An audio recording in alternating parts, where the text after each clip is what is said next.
میرے تزادستان کے رنگ نرالے ہیں۔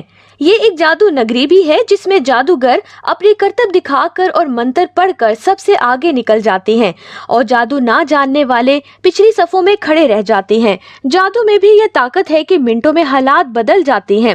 دیکھتے ہی دیکھتے یک لخت نہ صرف منظر بدلتا ہے، انجام بھی سرے سے تبدیل ہو جاتا ہے۔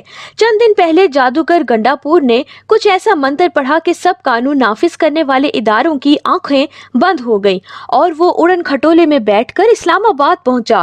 وہاں سے پختونخوا ہاؤس آیا اور پھڑاتے قالین پر بیٹھ کر واپس پشاور پہنچ گیا۔ نہ کوئی جادوگر کو دیکھ سکا اور نہ پکڑ سکا۔ اسمبلی پہنچ کر اس نے پھر دھاوے کا پروگرام بنایا۔ ابھی ان جادوئی بیانات کا جھاگ بھی نہیں بیٹھا تھا کہ اچانک پھر سے جادو کی چھڑی نے کمال دکھا دیا۔ کل تک پی ٹی آئی اور ریاست کے درمیان آگ اور خون کا کھیل جاری تھا، مگر اگلے ہی دن شیر اور بکری ایک ہی گھاٹ سے پانی پی رہے تھے۔ محمود و ایاز ایک ہی صف میں کھڑے ہو گئے۔ شعلہ بار گنڈا پور طرح دار، گورنر کنڈی اور محبوب ریاست محسن نقوی سب اکٹھے بیٹھے خوش گپیاں کر رہے تھے۔ ہم جیسے فانی یہ سمجھنے سے قاصر ہیں کہ جادو کی چھڑی نے یہ کمال کیسے دکھا دیا۔ آگ کی بجائے پھول کیوں کر کھل گئے، لڑائی کی بجائے عہدہ پیما کیسے ہو گئے، کل تک دست و گریباں فقیر بغل گیر کیسے ہو گئے۔ ہمیں یہ تو علم ہے کہ یہ صرف اور صرف جادو کا کمال ہے، مگر جادو کا منتر کیا ہے، ہم وہ سمجھنے سے قاصر ہیں۔ اگر جادو کی چھڑی راتوں رات یہ کرشمہ دکھا سکتی ہے تو پھر ریاست کو اسی جادو کے ذریعے مستقل بنیادوں پر پھولوں کی سیج کیوں نہیں بنا دیا جاتا؟ آخر قوم کو کانٹوں پر چلانا کیوں ضروری ہے؟ اگر آن کی آن میں جادو کی چھڑی یا کوئی خفیہ منتر کام آ سکتا ہے تو اسے پہلے سے استعمال میں کیوں نہیں لایا جاتا؟ وفاقی دارالحکومت پر چڑھائی کے دوران نونی حکومت کی قلعی بھی کھل گئی، سوائے وزیر داخلہ کے نہ تو کوئی دفاع کرنے والا تھا اور نہ کوئی معاملات کو دیکھنے والا۔ ایسا کیوں تھا؟ یہ درست ہے کہ محسن نقوی کا وزیر اعظم سے مسلسل رابطہ تھا، مگر کیا وزیر اعظم ہی اکیلا وفاقی حکومت ہے؟ باقی سب کہاں تھے؟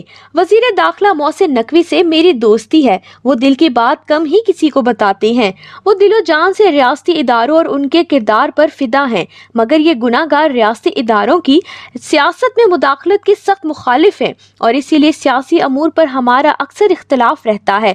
میں کوئی اسٹیبلشمنٹ مخالف تحریر لکھوں یا بولوں تو وہ ناراض ہو جاتے ہیں، کئی دن بات چیت بھی بند ہو جاتی ہے، پھر نہ کوئی دوست بیچ میں پڑھ کر صلح کرا دیتا ہے اور نہ ہم اپنے سیاسی و نظریاتی موقف پر ڈٹے رہنے کے باوجود دوستی کو برقرار رکھنے پر اتفاق کرتے ہیں۔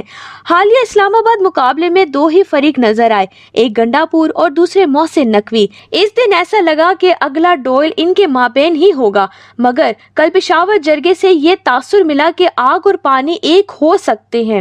ایسا صرف جادو نگری میں ہی ہو سکتا ہے اور ہو رہا ہے۔ موجودہ نونی حکومت کو تمثیلی انداز میں پیش کیا جائے اور یوں لگتا ہے کہ یہ مقتدرہ کے شانوں پر بچوں کی طرح سوار ہو کر حکومت کر رہی ہے، بالکل اسی طرح جیسے جنرل باجوہ کے دور میں انصافی حکومت کے وزیر اعظم بچوں کی طرح کھلونوں سے کھیلنے کے لیے آزاد تھے۔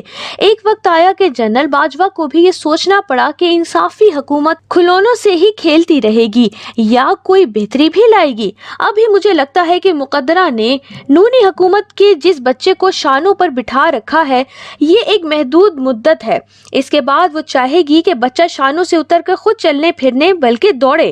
اگر نونی حکومت نے ایسا نہ کیا تو جس طرح والدین بچے کو پیار کے باوجود بڑا ہونے پر کندھوں پر نہیں بٹھاتے، چلنے پر مجبور کرتے ہیں، اب بھی ایسا ہی ہوگا۔ اور اگر نونی حکومت نے پی ٹی آئی کے کمزور ہونے پر بھی خود چلنے کے لیے ہاتھ پاؤں نہ کھولے تو پھر نونی بوجھ کیوں نہیں اٹھائے گا؟ میرا اندازہ ہے کہ مقتدرہ اور نونی حکومت کو تحریک انصاف کی سخت مخالفت نے اکٹھا رکھا ہوا ہے۔ جس دن پی ٹی آئی کمزور ہو گئی اس دن مقتدرہ اور نونی حکومت میں بھی فاصلے پیدا ہونے شروع ہو جائیں گے۔ ریاست میں جادو کے چلنے کا ذکر تو ہو چکا، سیاسی جماعتوں کے اندر بھی ہر طرف جادو ہی جادو ہے۔ تحریک انصاف کے بانی پر اب بھی بشریٰ عمران کا جادو ہی چل رہا ہے۔